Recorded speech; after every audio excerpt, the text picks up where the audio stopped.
Have you ever wondered what truly happens when this body stops breathing?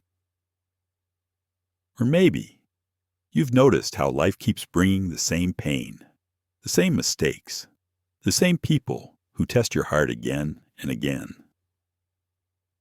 Is that coincidence, or could it be something deeper, a quiet rhythm beneath all our choices? Many people believe that rebirth means a soul leaving one body and entering another. But Buddha taught something far more subtle and far more liberating. He said, there is no eternal soul that travels. What continues is not a self, but a stream of causes and conditions.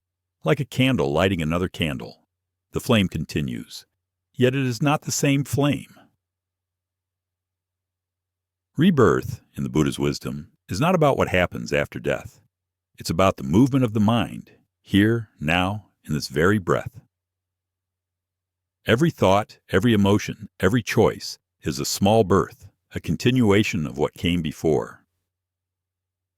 So today, let us explore, not the mythology of rebirth, but the living science of it, the law of nature that connects every cause to every result, every action to its echo.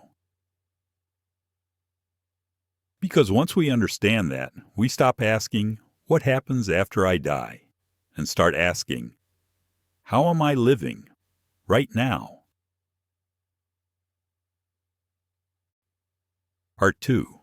The common misunderstanding of rebirth. Most of us were raised with a simple story, that a soul lives inside this body, and when the body dies, that soul moves on, to heaven or hell, or into another form. It's a comforting thought, isn't it? The idea that something of me will continue, somewhere, somehow. But Buddha taught, there is no permanent soul traveling from one life to another. He said, what we call a person is only a flow of conditions, body, feelings, perceptions, thoughts, consciousness, arising and passing moment by moment. Nothing here stays the same for even a breath. So how could there be a soul that lasts forever? Imagine this. You light one candle with another. The new flame appears, bright and alive, but it is not the same flame that came before. The light continues, the warmth continues, but nothing has truly moved. Only energy, only pattern, only cause and effect. Buddha taught, there is no eternal self. What continues is the echo of actions, the habit of mind, not the owner of it. Rebirth, then, is not about a soul jumping bodies. It is the continuation of the forces we create, our intentions, our desires, our ignorance. Just like a wave on the ocean, one wave rises, falls, disappears, and yet the movement of the sea goes on. So when the Buddha denied a soul, he was not saying nothing exists. He was saying nothing is fixed. There is continuity, but not identity. A beautiful paradox that frees us from both fear of death and the illusion of a permanent me. When you understand this, you stop clinging to the idea of eternity and start living deeply in this one precious moment. Part 3. Understanding Rebirth the Right Way. Rebirth is not about a soul returning again and again. It's about the continuation of energy, of intention, of cause and effect. Buddha taught, all beings are born from their actions. Karma is the womb. Our actions, through thought, word, and deed, become the seeds that shape the next moment. When one moment ends, another arises, not because a soul has traveled, but because a cause has ripened. You can see this right now, not in another world, but in your own mind. When anger rises, you are instantly reborn into a realm of fire. Everything burns, words, relationships, even your peace. When greed takes over, you are reborn into a hungry world, forever reaching, never full. And when compassion opens your heart, you are reborn into heaven, light, spacious, and free. Buddha never asked us to wait until death to understand rebirth. He asked us to see it in every breath. Every time the mind turns from anger to understanding, from jealousy to joy, from fear to forgiveness, you are reborn. Rebirth is the mind's movement from darkness to light. It's the moment you stop reacting and start seeing clearly. The more you awaken to this truth, the less you fear death, because you realize death is only another moment in this endless unfolding of cause and effect. Rebirth is not a distant mystery. It's the quiet miracle of transformation happening right now, whenever awareness meets compassion.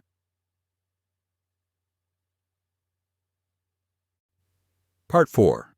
Samsara, the wheel of ignorance and desire.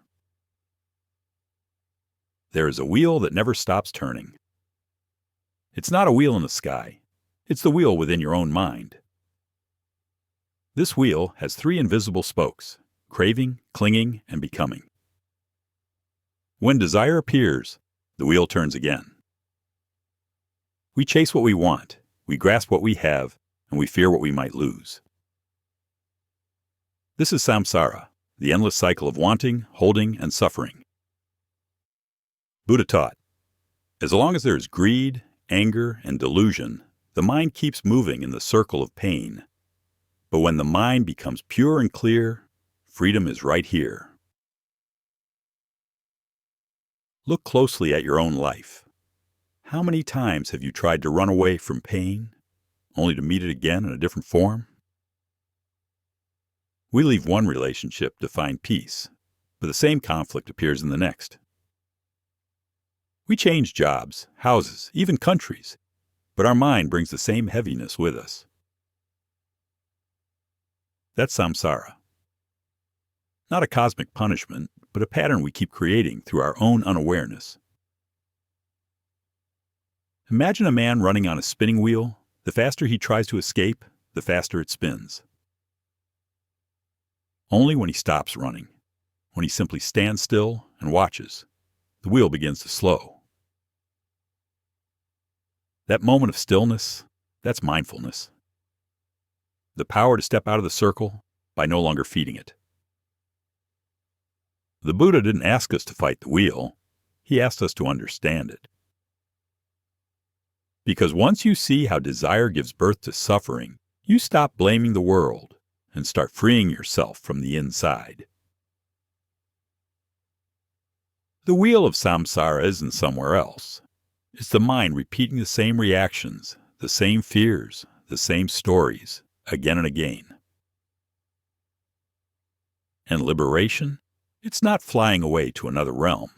It's the simple wisdom of not turning the wheel anymore. When you breathe and let go, even for a moment, the circle breaks, and silence becomes your home. Part 5. The Origin of Suffering, the Fire of Desire. Why do we keep walking in circles of pain? Buddha taught, the cause of rebirth is craving, the thirst to become, to possess. It is craving that makes the wheel of samsara turn. From craving arises suffering. From the end of craving, freedom arises. Desire sounds harmless until you watch what it does. When we crave love, we begin to fear losing it. When we crave success, we carry the silent weight of never being enough. When we crave control, we live in the tension of everything slipping away. Every desire begins sweet, but ends with fear. Buddha taught, as long as the mind wants, it remains bound. When the wanting ends, the mind becomes light. Look carefully inside yourself. Each time you feel anger rise, notice how it burns the moment. You are reborn into a world of fire. Each time you cling to something, a memory, a person, an idea, you are reborn into a world of fear. And every time you release that grip, you taste a small freedom. Desire isn't evil. It's just misunderstood. It promises joy, but carries hidden chains. You don't have to fight it. Just see it. The moment you see desire clearly, not as pleasure, but as the seed of suffering, it begins to lose its power. And when craving ends, even for a breath, the fire cools, the heart opens, peace returns. That moment, quiet, ungrasping, awake, is the first taste of liberation. Part 6. The Path to Freedom, Walking the Eightfold Way. The Buddha didn't just teach us about suffering. He showed us the way out. He called it the Noble Eightfold Path, 8 steps of inner freedom. 8 ways to live with wisdom, with compassion, and with peace. Let's walk them, slowly, one by one. Right view. To see clearly that every action has a result, that happiness and sorrow are not accidents, but the fruits of our own seeds. When you understand cause and effect, you stop blaming the world and begin to take gentle responsibility for your life. Right thought.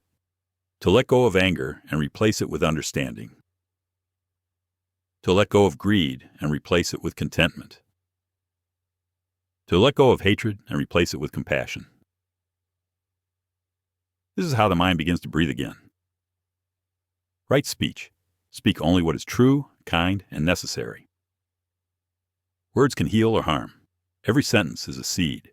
What you say grows inside another's heart. Right action. To live in a way that harms no one. Not through violence, not through deceit, not through neglect. When you act with care, you sleep in peace. Right livelihood. To earn your living in a way that brings good, not suffering. Work not just to survive, but to serve. Even the smallest act of integrity adds light to this world. Right effort. To nourish what is wholesome and gently abandon what is not. The Buddha didn't ask for perfection, only persistence. Each moment you return to kindness, that is effort. Right mindfulness. To be awake to what is happening right now, in your body, in your thoughts, in your breath. Mindfulness is not a practice of escape, but of gentle seeing. When you truly see, you no longer need to run. Right concentration. To rest the mind on one pure awareness, calm, bright, unmoving. From this stillness, wisdom arises naturally, like a clear lake reflecting the moon. Buddha taught, when the mind is pure in conduct, steady in meditation, and bright in wisdom, the circle of birth and death ends. This path is not about becoming someone else. It is about remembering who you truly are, peaceful, compassionate, free. So walk gently, step by step. Each mindful breath is already a step toward liberation. Part 7. Meditation and Moral Discipline, the 2 Wings of Freedom. Meditation is not about escaping life. It's about seeing life clearly, as it is, without running, without judging. Buddha taught, meditation is the path to understanding. Moral discipline is the guardrail that keeps you safe. Moral discipline, or sila, is like a gentle fence around your garden.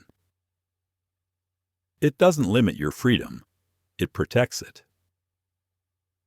When you live with honesty, when your words do not harm, when your hands bring no pain, the mind begins to rest. Without discipline, meditation becomes impossible, because the mind that lies, hurts, or regrets cannot sit still. Buddha taught, discipline is the key that opens the door to meditation. When conduct is clean, the heart becomes light. And when the heart is light, it can see clearly. Meditation is that seeing, not a ritual, not an escape, but the art of awareness. Close your eyes for a moment. Feel the breath move in and out. No need to control, just watch. Every breath is a lesson. Everything changes, everything passes. In that awareness, you begin to touch the truth. Nothing needs to be clung to. Nothing needs to be fought. Meditation and moral discipline, they are two wings of the same bird. With both, the mind can finally fly, beyond guilt, beyond restlessness, into peace. Part 8. Rebirth in the present moment. The miracle of interchange. Rebirth is not something that happens after death. It happens whenever the mind awakens. Every time you let go of anger, you are reborn. Every time you choose gratitude instead of complaint, you are reborn. Every time you forgive instead of blame, you are reborn. Rebirth is not about changing bodies. It's about changing hearts. You don't need to die to be reborn. Just let the old anger die, and compassion will be born. Let the old fear die, and courage will be born. Let the old pride die, and understanding will be born. This is the real miracle, not walking on water, but walking in peace. When the Buddha spoke of liberation, he wasn't promising another world. He was showing us how to be free in this one. Right here, in this breath, in this moment of letting go. Look closely. You've already died and been born 1,000 times today. Each moment the mind shifts from darkness to light, from confusion to clarity, from resentment to kindness. You are reborn. So don't wait for another life. Begin this one anew. Because the truest form of rebirth is not in heaven or earth, but in the quiet turning of your own heart toward love. Part 9. Conclusion. Living with awareness, dying with peace. The Buddha did not ask us to believe, but to see. To see that every breath is a birth, and every exhale is a gentle death. Rebirth is not about afterlife. It's about this very breath, this moment of awareness. You don't need another world to begin again. You just need this one, seen clearly, lived kindly, and released freely. So tonight, before you sleep, breathe in gently. Let the old you die with each exhale. Let a new peace be born with each inhale. That is the real rebirth. And in that stillness, where nothing is held, nothing is feared, you will find the quiet freedom the Buddha spoke of.